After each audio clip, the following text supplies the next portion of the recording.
R C B ಪರವಾಗಿ ನಾವು ಮಾತಾಡಬೇಕು ಅಂತ ಹೇಳಿದ್ರೆ ಇಲ್ಲಿ ನನಗೆ ಬಿಗ್ಗೆಸ್ಟ್ ಅಂಡ್ ಬ್ರೈಟೆಸ್ಟ್ ಯಾರಪ್ಪ ಅಂದ್ರೆ ಎರಡು ಹೆಸರು. ಒಂದು ಇಂಡಿಯನ್ ಸುಯೇಶ್ ಶರ್ಮಾ, ಎರಡನೇದು ಜೇಕಬ್ ಬೆಥೆಲ್. ಫಸ್ಟ್ ನಾವು ಸುಯೇಶ್ ಶರ್ಮಾ ಬಗ್ಗೆ ಮಾತಾಡ್ಬಿಡೋಣ.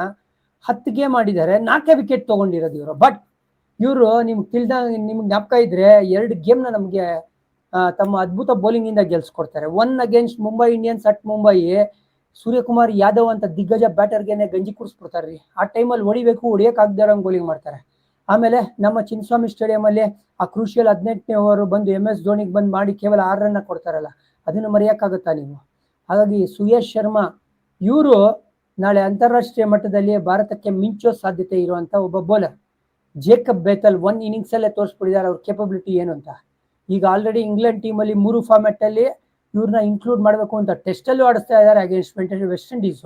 ಆಮೇಲೆ ODI ಅಥವಾ ವೈಟ್ ಬಾಲ್ ಎರಡೂ T20 and ODI both include ಆಗಿರೋದು ಬೆಥೆಲ್. ಹಾಗಾಗಿ RCBಗೆ ಇವ್ರು ತುಂಬಾ ಒಳ್ಳೆ ಪ್ಲೇಯರ್ ಆಗಿರೋದ್ರಿಂದ ಇವರು ಪ್ಲೇ ಆಫ್ಸ್ ಇಂದ ನಮಗೆ ಸಿಗದೇ ಇದ್ರೆ ಆಶ್ಚರ್ಯ ಇಲ್ಲ. ಯಾಕಂದ್ರೆ 29ನೇ ತಾರೀಕಿಂದ ಶುರುವಾಗ್ತಾ ಇದೆ England versus West Indies white ball series. So Jacob Bethell again ಒಂದು ಸ್ಟ್ರಾಂಗ್ ಪ್ರಾಸ್ಪೆಕ್ಟ್. ಬಟ್ ಪರ್ಫಾರ್ಮೆನ್ಸ್ ಈ ಸೀಸನ್ ಸಿಗದೇ ಇದ್ರು ಕೂಡ ಇವರು one of the rising stars of international cricket.